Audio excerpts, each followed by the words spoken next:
उम्मीद करती हूँ कि आप सब खैरियत से होंगे और अल्लाह हम सब पर अपने रहमतें और नेमतें नाजिल करता रहे, आमीन। अच्छा, आज मैं एक नए टॉपिक के साथ आपसे रुजू कर रही हूँ। बहुत ही इंटरेस्टिंग टॉपिक है, war of independence 1857, one of my favourite topic. Current affair में भी इसके हवाले से बात की गई है और पाकिस्तान अफेयर में भी ये आ चुका है। देखिए, पहले तो है कि सबसे पहले आपको ये जानना ज़रूरी है कि वॉर ऑफ इंडिपेंडेंस 1857 क्यों हुई, किस वजह से हुई, किसने इसमें कंट्रीब्यूट किया और कैसे, किसने डिफीट किया और किसको विक्ट्री हासिल हुई। उसके लिए थोड़ा सा आपको बैकग्राउंड की तरफ जाना लाजमी है। आपको पता होगा कि वहाँ पर क्या, कितनी मिनॉरिटीज़ थी, मेजॉरिटी कितनी थी और किस वजह से क्या क्या चीज़ें सामने आई। तो उस हवाले से थोड़ा बहुत मैंने यहाँ पर आपके साथ थोड़ा शेयर करना चाह रही हूँ इसकी हिस्ट्री। देयर वर 6 प्रोविंसेस इन हिंदुस्तान। उस टाइम जो है वो पाकिस्तान तो नहीं कह सकते, मुसलमान और हिंदू जो थे ये दोनों इकट्ठे रहते थे, तभी हिंदुस्तान का नाम बोला जाता था। तो उस टाइम हिंदुस्तान में टोटल 6 प्रोविंसेस थे, पंजाब, बंगाल, मुंबई, यूपी, सीपी और मदारस। ये 6 जो थे ये सूबे थे उस टाइम। और उसमें मुस्लिम मेजॉरिटी कितनी थी? पंजाब में 50%, बंगाल में 35-40% थी, मुंबई में 25%, यूपी में 14% और सीपी में 10% और मदारस में भी 10%। यानी मुस्लिम मेजॉरिटी इतनी थी वहाँ पर, हर सूबे की बता रही। अगर हम ओवरऑल काउंट करते हैं 100 में से, तो उसमें क्या है, देवर 60 to 65% मेजॉरिटी ऑफ हिंदूज़ की सबसे ज़्यादा मेजॉरिटी कितनी थी? 60 to 65। और मुस्लिम जो थे वो 20-25% थे और बाकी जो रह जाते थे वो माइनॉरिटीज़ में आ जाती थी। यानी अगर हम ओवरऑल बात करें तो सबसे ज़्यादा जो मेजॉरिटी है वो हिंदूज़ की थी। तो now we talk about political parties. सबसे जो मेन चीज़ है, there were 2 political parties in Hindustan उस टाइम।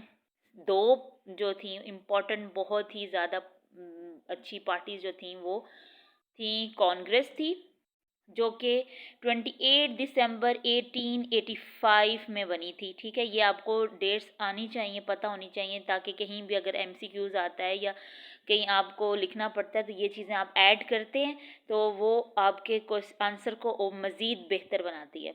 और सेकंड थी ऑल इंडिया मुस्लिम लीग जो कि 30 दिसंबर 1906 को बनी। और इसके जो ऑल इंडिया मुस्लिम लीग के जो बानी थे, जो फाउंडर थे, वो नवाब ख्वाजा सलीमुल्लाह थे। अच्छा, अब हम चलते हैं थोड़ा फ्रीडम मूवमेंट की तरफ। फ्रीडम मूवमेंट यानी कि फ्रीडम मूवमेंट स्टार्ट कब से हुई और कब तक रही। एक एक एक्सपेक्ट है ये कि इसमें क्या हुआ। It start from 1857 to until 1947, के 1947 तक ये फ्रीडम मूवमेंट जारी रही। इसके 2 एस्पेक्ट थे। कौन कौन से? एक ब्रिटिश एडमिनिस्ट्रेशन इन इंडिया और दूसरा डेमोग्राफी ऑफ इंडिया। ये 2 इसके एस्पेक्ट थे।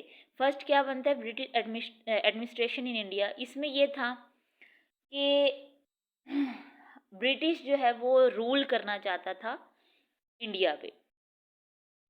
उसका पैटर्न क्या था? उसका पैटर्न ये था कि ब्रिटिश यानी रूल करना चाहता था इंडिया पे। वो इसलिए कि वो चाहता था कि हम इस पे कब्ज़ा कर लें इंडिया पे, और मुसलमानों को वो इग्नोर कर रहे थे ब्रिटिश वाले। वो इसलिए कि हर सेक्टर में मुसलमानों को इग्नोर किया जा रहा था।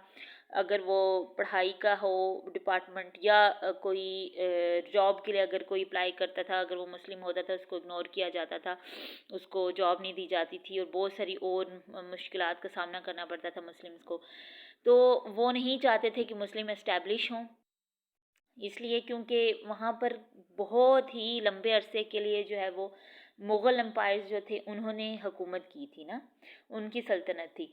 तो उस वजह से मतलब वो चाहते थे कि अगर मुसलमानों को अगर हमने कोई थोड़ा बहुत आगे आगे आने का कोई चांस दे दिया तो वो हमें जो है वो पीछे छोड़ देंगे, और मुग़ल एम्पायर जो है वो बहुत मज़बूत हैं, तो ये लोग जो है वो आगे चले जाएंगे, हम लोग अपना मकसद पूरा नहीं कर पाएंगे। इसलिए ब्रिटिश जो है वो अपना रूल जो है वो इंडिया पे जमाना चाहता था। फिर सेकंड हमारे पास क्या आता है, डेमोग्राफी ऑफ इंडिया। इसमें क्या था कि यहाँ इस पॉइंट में ये एक्सपेक्ट था कि वहाँ पर जो है वो 6 प्रोविंसेस थे हिंदुस्तान में। तो वहाँ पर ये देखा जाता था कि जिस भी प्रोविंस में जिसकी ज़्यादा मेजॉरिटी होती थी वो उसके नाम कर दिया जाता था। तो उसमें भी ये था कि इंडिया नहीं चाहता था कि मुस्लिम्स को उन एक स्पेसिफिक एक प्रोविंस दिया जाए। ठीक है, तो अब ये है कि ये जो है जो पार्टीज़ हैं वो मतलब उनके लिए ज़रूरी था कि पार्टीशन की जाए, कि अगर जो कुछ हिस्सा हिंदूज़ को दिया जाए और कुछ मुस्लिम्स को दिया जाए, लेकिन वो ऐसा नहीं होना चाहते थे। वो चाहते थे कि मुस्लिम्स को तो बिल्कुल भी इस साइड पे नहीं आना चाहिए। फिर मेन बात आ जाती है वॉर ऑफ इंडिपेंडेंस की। It is actually the first war of independence, ये जो है फर्स्ट वॉर ऑफ इंडिपेंडेंस है। ठीक है, तो अगर इसके वॉर ऑफ इंडिपेंडेंस में जाने से पहले हमें थोड़ा सा उसकी हिस्ट्री की तरफ जाना है कि वो शुरू कैसे हुई। वो शुरू हुई यहाँ से, ईस्ट इंडिया कंपनी से। ईस्ट इंडिया कंपनी क्या है, ये ब्रिटिश की कंपनी थी। ठीक है, ये ब्रिटिश कंपनी थी और ब्रिटिश जो है वो इस कंपनी के थ्रू जो है वो इंडिया में एंटर हुए थे उस टाइम। ठीक है, और उस टाइम जो है वो मुग़लों की हुकूमत थी, और जो ब्रिटिश जो थे वो हिंदुस्तान में इसलिए आए कि वो जो है हिंदुस्तान का जो जीडीपी रेट था, ग्रोथ रेट था, वो बहुत अच्छा था।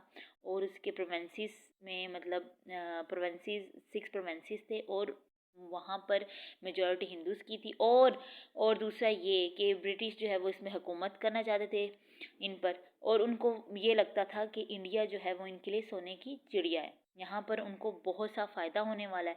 तो ये चीज़ देख के वो वो चाहते थे किसी न किसी थ्रू हम लोग किसी न किसी थ्रू उधर एंटर हो जाएं, और उनके पास एक यही ज़रिया था कि वो वहाँ पर कंपनी खोलते और उसके थ्रू वहाँ पर एंटर हो जाते। और सबसे पहले उन्होंने ईस्ट इंडिया कंपनी जो है वो ओपन की। फिर क्या हुआ कि एक ईस्ट इंडिया कंपनी ओपन की, उसके साथ साथ उन्होंने बहुत सारी जो है वो कंपनीज जगह जगह जो है वो ओपन कर दी।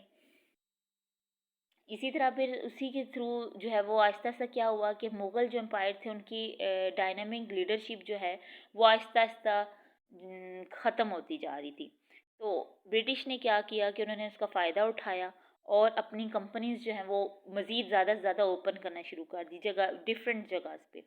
जब ये कंपनीज जो है बढ़ना शुरू हो गई तो इट्स मीन के ज़ाहिरी बात है कि उनका कंट्रोल बढ़ना शुरू हो गया इंडिया पे, और आखिर ये क्या हुआ कि उनका जो है पूरा कंट्रोल आ गया इंडिया पे। ठीक है, और वो कितने साल उन्होंने ब्रिटिश ने कंट्रोल किया, 200 ईयर्स उन्होंने इस पर कंट्रोल किया इंडिया पे। आप देखें रीजंस ऑफ अपराइजिंग क्या थी इनकी, क्या रीज़न थे, किस वजह से इतनी ज़्यादा वो अपराइजिंग हुई, उन क्या क्या किया ब्रिटिश ने। सबसे पहले देखें, फर्स्ट पॉइंट आता है एडमिनिस्ट्रेशन, 80/20 रूल। अब इसका मतलब मैं आपको बताती हूँ क्या है कि ब्रिटिश ने सबसे पहले एडमिनिस्ट्रेशन को रूल किया, यानी कि 20% एडमिनिस्ट्रेशन जो है वो, यानी कि लॉ जो थी एडमिनिस्ट्रेशन वो उनको हिंदूज़ को दे दी, और 80% जो अच्छी थी वो जो है अपने पास रख ली। ठीक है, यानी मेन चीज़ एडमिनिस्ट्रेशन होती है, तो वो चीज़ उस पर पहले उन्होंने कंट्रोल करना शुरू कर दिया, उन अथॉरिटीज़ पे कंट्रोलिंग करना शुरू कर दी उन्होंने। ठीक है, फिर उसके बाद सेकंड पॉइंट आ रहा है कोर्ट सिस्टम चेंज, यानी उन्होंने क्या किया ब्रिटिश ने हिंदुस्तान पे कंट्रोल करते ही जो है वो लैंग्वेज सिस्टम चेंज कर दिया, लैंग्वेज मस्ट जो है इंग्लिश कर दी उन्होंने। जो मुग़ल एम्पायर्स ने इस्लामिक कोड किया हुआ था वो उन्होंने सारा बिल्कुल उलट कर दिया, उसको बिल्कुल चेंज कर दिया। फिर इकोनॉमिक एक्सपेक्ट किया हुए उसके कि वो जीडीपी जो था वो लो हो गया, टैक्सेस ज़्यादा कर दिए, इन्फ्लेशन हो गई, मतलब महंगाई बहुत ज़्यादा हो गई, पॉवर्टी आ गई, किस में, निचले तबके में आ गई। जो ज़रा लो क्वालिटी के थे वो, उन पे बहुत ज़्यादा इफ़ेक्ट हुआ हिंदुस्तान में। फिर आपके पास नेक्स्ट पॉइंट आ जाता है डिफेंस कंट्रोल। अब डिफेंस कंट्रोल में क्या था कि पूरा कंट्रोल जो है वो ब्रिटिश ने अपने हाथ में ले लिया था। यानी डिफेंस देखें, मिलिट्री का जो पूरा था वो उसने अपने हाथ में ले लिया। टॉप 20 ऑफिसर जो थे वो उन्होंने EIC में रख लिए थे। कितने अपने ऑफिसर जो थे वो 20% उन्होंने रखे थे टॉप, वो इन्होंने रखे थे 45,000 अपने जो है ऑफिसर्स थे। और जो इंडियन ऑफिसर्स थे वो 80% ऑफिसर्स थे, 23,200 उन्होंने इंडियन जो है वो ऑफिसर्स रखे थे।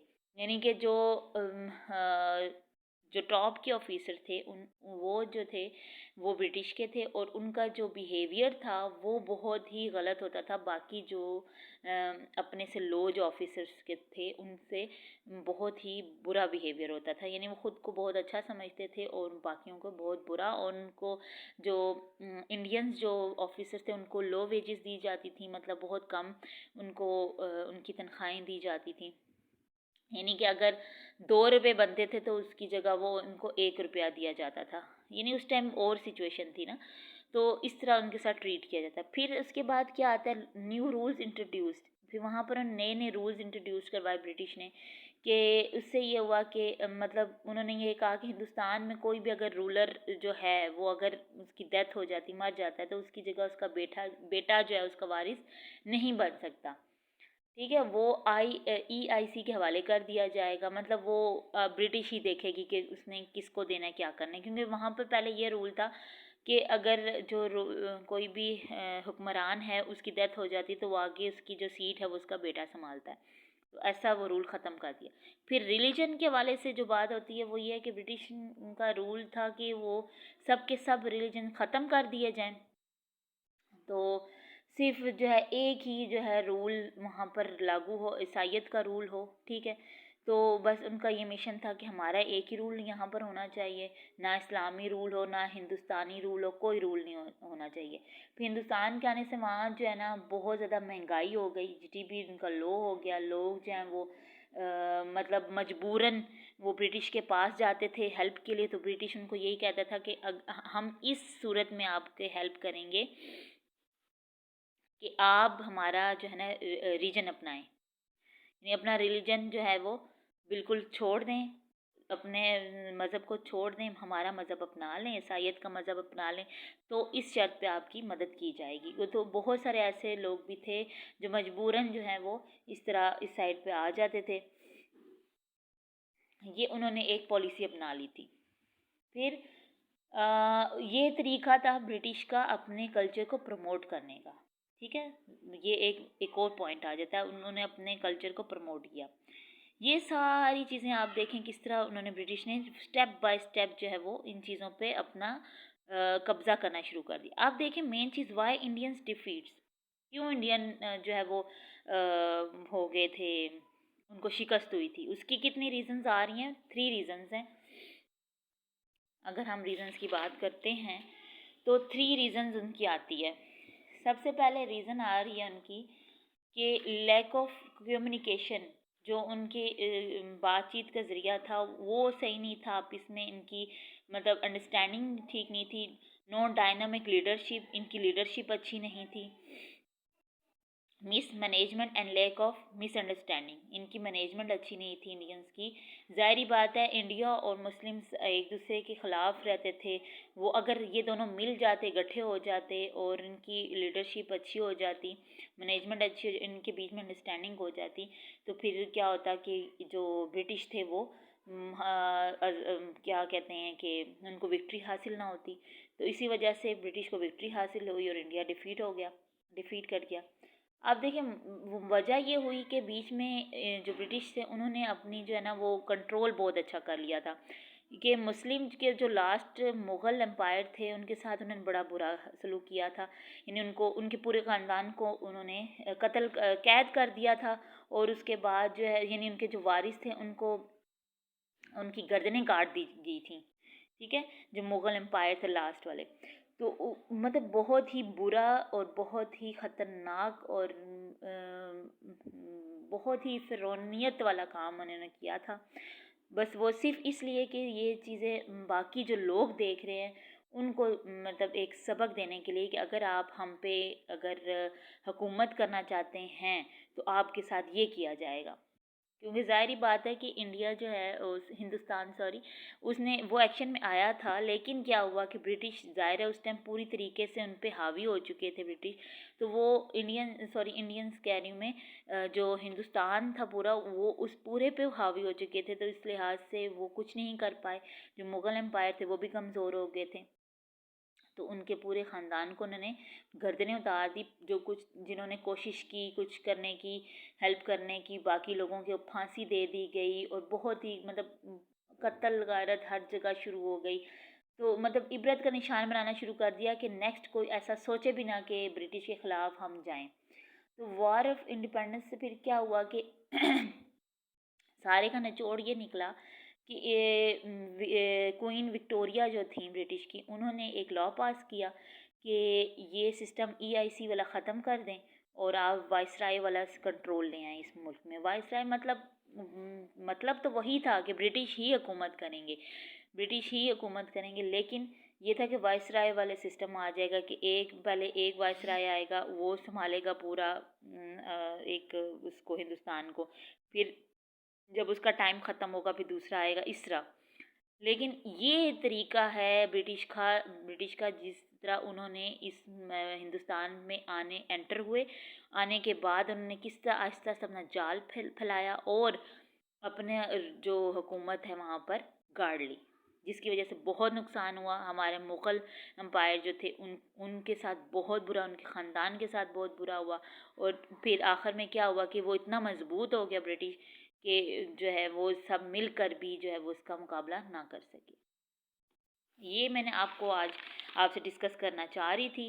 तो अगर आपको मेरी वीडियो पसंद आती हैं तो काइंडली मेरे वीडियोस को लाइक करें और शेयर करें और सब्सक्राइब करें, और इंशाल्लाह इससे मज़ीद अच्छी इम्पोर्टेंट और इंफॉर्मेटिव वीडियोस में और लेके आती जाऊंगी। और अपना ख्याल रखिएगा। इंशाल्लाह मिलते हैं नेक्स्ट वीडियो में। अल्लाह हाफ़िज़।